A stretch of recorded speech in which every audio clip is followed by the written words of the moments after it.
kazoza k'igihugu keza tubona, kuko umutekano, amahoro, kwishira no kwizana kw'abanyagihugu niyo nkingi y'iterambere. Iyo rero habuze umutekano y'abantu barara ntibuca, nta terambere rishobora kuboneka. Nico gituma tugira tuti ibiriko biraba birateye ubwoba. Leta yiyita leta mvyeyi, nta muvyeyi yikora mu nda, nta muvyeyi yihekura. Nico gituma tuvuga tuti si leta mvyeyi, ni leta mbere nuvuga ko ari leta y'igisizi imwe, leta yangaza, leta yica, leta iturira abantu mu nzu atacamira. Ugasanga mbere umwe avuze iki uravuze ikindi, imvugo ugasanga ntijanye n'ingiro. Ndabaramukije mwese banywanyi bacu mukurikira amakuru n'ibiganiro vya misi yose tubatunganiriza.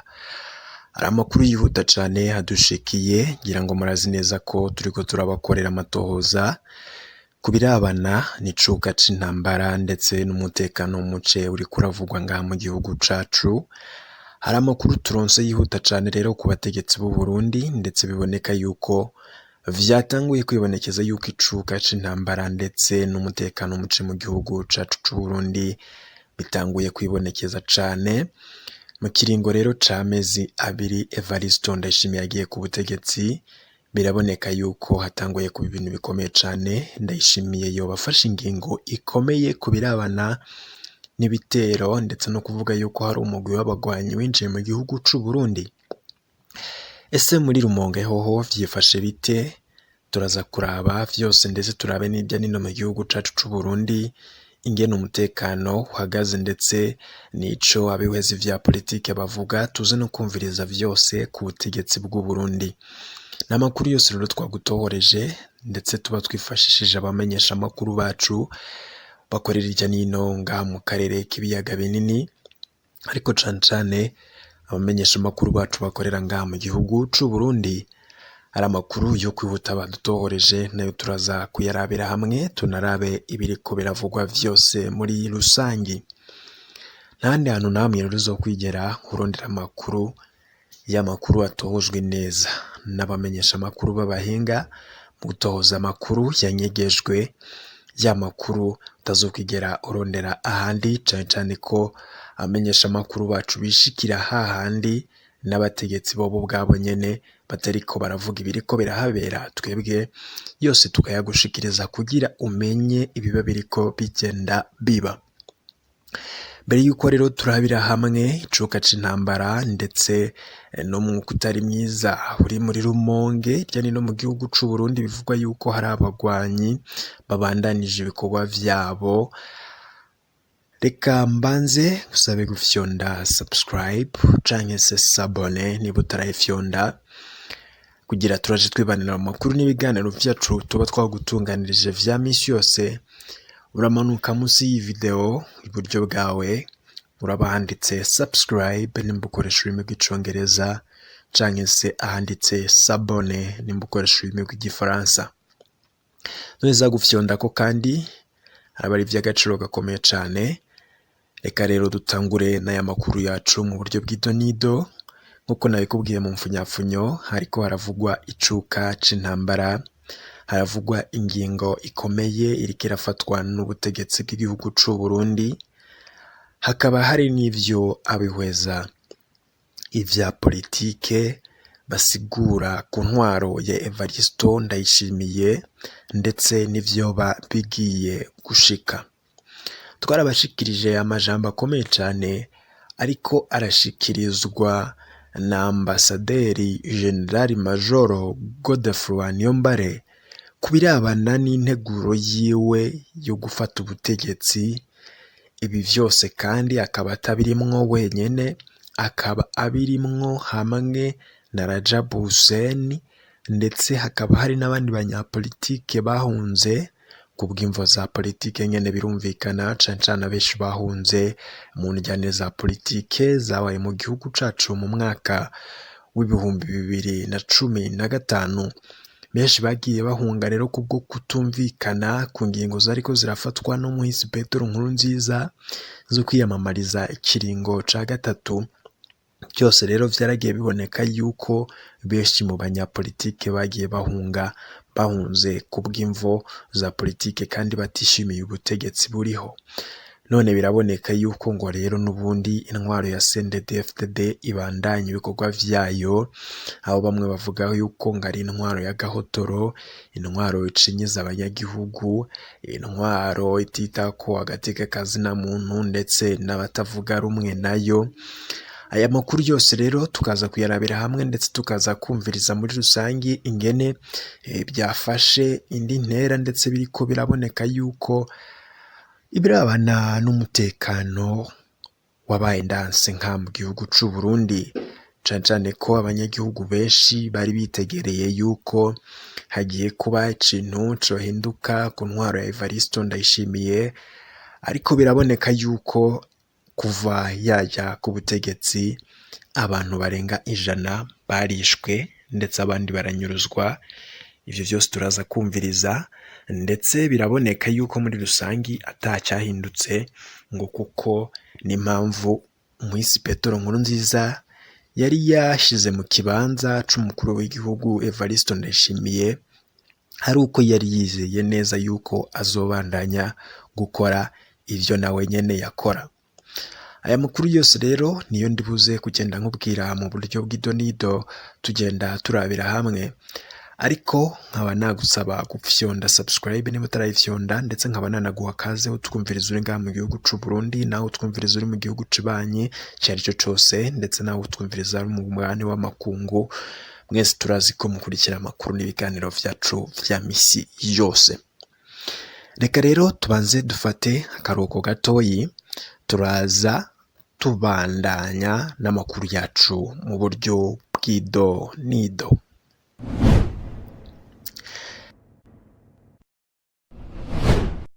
Ndagushimiye cyane rero, nyuma y'aka karuhuko reka dusubire tubandanye n'aya makuru yacu mu buryo bw'idonido, turabira hamwe biriko biravugwa ku ngingo iriko irafatwa n'abategetsi ndetse n'ingene umutekano wifashe mu gihugu cacu c'u Burundi. Amakuru arabana n'umutekano reka tuyatangurire kuri iyi, aho hari abantu 7 bafashwe n'igipolisi gifatikanije n'imbonerakure. Ibi bikaba vyarabereye mu makomine ya Burambi ndetse na Bugarama ho mu ntara ya Rumonge. Amakuru yo kwizera dushikira nuko iryo fatwa ryabaye inyuma y'igitero cakozwe n'umugwi w'abantu bitwaje ibigwanisho utaramenyekana, ariko binogwanogwa yuko woba ari umugwi wa Leta itabara, nk'uko igeze nyene no kumenyesha yuko hari igipolisi ndetse n'imbonerakure zigeze gutera ku cirindiro cayo, maze nazo zikivuna umwansi nk'uko zabimenyesheje abagwanyi ba Leta itabara. Amakuru rero atwereka neza yuko iryo fatwa nyine ryabaye nyuma y'ibyo bitero. Ibyo bitero vyakozwe n'umugwi w'abantu bitwaje ibigwanisho, bikaba vyabereye ku mutumba wa Gisagazuba wa komine Burambi. Ico gitero rero kikaba cyahitanye abantu 3 harimwo abakenyezi 2. Imiryango y'abafashwe rero ifise amakenga ku mutekano wabo bafashwe, ndetse muri rusange bagasaba ko Leta yokora amatohoza yimbitse kugira ati hagira abakorerwa akarenganyo, nyamara ataho bahuriye n'ivyo vyose biriko birabagirizwa muri rusange. Naho mu yandi makuru cane harabana n'umutekano ndetse na politike y'igihugu c'u Burundi, arebizi vya politike bobo babona yuko umutekano n'amahoro mu gihugu c'u Burundi biri kure cane, ndetse bidategerezwa kugaruka mu gihugu c'u Burundi gihe cose hakiriho intwaro. Bavuga yuko ngo ari intwaro ikorera ab'umugambwe umwe gusa. Aya makuru yakatubwira yuko amahoro n'umutekano mu Burundi bikiri kure kubera ubwicanyi bwabaye ndanse mu gihugu. Ivyo ngivyo bikaba bivugwa na Karori Nditije arongoye umugambwe w'Uporona utavuga rumwe n'ubutegetsi. Ibi kandi akabivuga afatiye ku cegeranyo c'umuhariteka waraye usohoye, aho werekanye ko abantu barenga 100 bamaze kwicwa mu mezi 2 byonyene Evariste Ndayishimiye atowe kurongora igihugu c'u Burundi. kubwiwe abarundi ngo bakwiye gutahura ko iyi leta nshasha ya Ndayishimiye idatandukanye na gatoyi na leta ya Petero Nkurunziza yishe yongera yangaza abarundi isinzi. Reka twumvirize Karori Nditije ivyo asigura. Nta kazoza k'igihugu keza tubona kuko umutekano amahoro kwishira no kwizana kw'abanyagihugu niyo nkingi y'iterambere. Iyo rero habuze umutekano y'abantu barara ntibuca nta terambere rishobora kuboneka. Nico gituma tugira tuti ibiriko biraba birateye ubwoba. Leta iyita leta mvyeyi, nta muvyeyi yikora mu nda, nta muvyeyi yihekura. Nico gituma tuvuga tuti si leta mvyeyi ni leta mbere, nuvuga ko ari leta y'igisizi imwe, leta yangaza, leta yica, leta iturira abantu mu nzu atacamira. Ugasanga mbere umwe avuze iki uravuze ikindi, imvugo ugasanga ntijanye n'ingiro. Aha novuga nk'akarorero Buramatari mu Kayanza avuga ati imbonera kure ni zitahe, abajejwe umutekano barazwi n'abapolisi n'abasirikare bikenewe bakunganira abapolisi.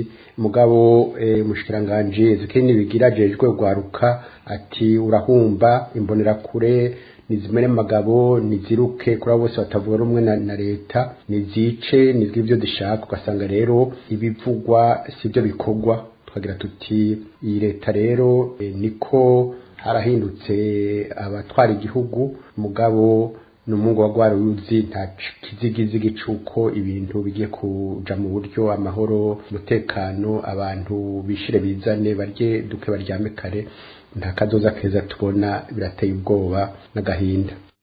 Uwo ni Karori Nditije. Naho mu yandi makuru nanone turabe amakuru yakabaramaza gose. Amakuru ariko aravugwa mu gihugu c'u Burundi ariko bisa nkaho ababaje kandi anatangaje, ati kubona abacamanza bashurashuzwa mu kazi kabo ndetse ngo bikava ku kuba abacamanza mu Burundi batagishobora guharanira ubwigenge bwabo.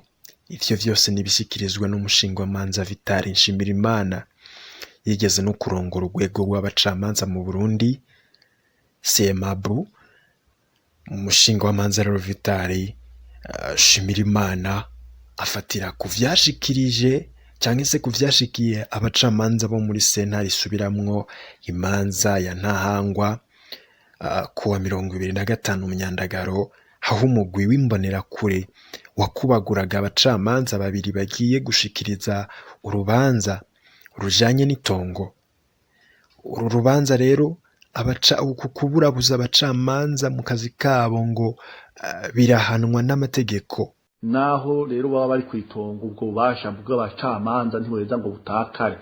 Bisigura rero yuko bitumvikana na gatonya ngene hoba umuntu cyangwa umugwi w'abantu naho uba bitwaje iki, boba bitwaje ububasha bumeze gute, bashobora kwitambika imbere y'intahe igihe yashitse kwitongo. Muri ico gihe rero ababikoze bategereza guca bahagarikwa ubwo nyene utarariye, mbere hakurikijwe amategeko agenga ivyerekeye gukurikirana abakora ibyaha. Abo bantu babikoze bagaca bacirirwa urubanza ikibiriraho. Ariko rero turavye ibiriko biraba mu gihugu c'u Burundi birababaje cyane, kuko usanga abacamanza bo nyene ubwabo badashobora guhagararira ayo mategeko ngo bashobore no kwihagararira, babe bashobore kwihagararako, bashobore kwikingira. Ivyo ni ibintu bibabaje cyane, kuko byaratwaye umwanya utari muto. Abacamanza ukabona barahumiriza iyo bishikiye abandi, ariko uno munsi urabona yuko nabo nyene bishobora kubakorako. Kumva rero yuko abacamanza uno munsi bariko bavuga bati twohagarika akazi, tukerekana akababaro, tukandika ikete, nibyo n'ibintu bishobora gukorwa, mugabo ntibibuza yuko abo bantu babanza bagakurikiranwa. Mbere n'abapolisi bari muri ico kibanza nimba baratabajwe bakanka gutabara bakanka guhagarika izo nkozi z'ikibi nabo nyene biraheza bikabahama bagaciribwa urubanza. Hanyuma guhagarika akazi cyangwa kwerekana akababaro ntivyatezwa gukorwa nabo bacamanza, vyatezwa gukorwa n'abacamanza bose muri rusangi, kuko urwego rw'abacamanza ni rumwe, bafise ibibazo bimwe, bafise ibibazo basangiye. Ayo rero namwe mu makuru yariko agenda avugwa cane ga mu gihugu cacu kubirabana na politike, bikaba biriko bivugwa yuko rero ngo hashobora gufatwa ingingo zikomeye cane n'umukuru w'igihugu Evariste Ndayishimiye afatekanije na Gervais Ndirakobuca ndetse n'umushikiranganje wa mbere Alain Guillaume Bunyoni. Iyi ngingo ishobora gufatwa ikaba ari ingingo ikomeye cane ndetse ishobora gutuma bamwe batavuga na leta, batavuga rumwe na leta batangura gupfungwa ndetse abandi bagahagarikwa kubw'imvo z'iviyovero byabo vya politike, kuko bariko barikekwa yuko ngo boba bariko barakorana n'imigwi yitwaje ibigwanisho iriko iratera ngaha mu gihugu c'u Burundi. Mu makuru yacu ataha mu kanya turibuze kubashikiriza, turabashitsa ko bamwe mu banywanyi ba CNL batanguye gufatwa bagapfungwa kubw'imvo nazo muri buze kumenya nyene mu makuru yacu turiko turabatunganiriza. N'amakuru yose rero bariko avugwa, niba utarafyonda subscribe canke s'abone, aka ni akaryo keza kugira ufyonde ko mu kanya turaza tubashikiriza n'ayandi makuru yihuta twabatunganirije. Mukomeze kugira ibihe byiza cane.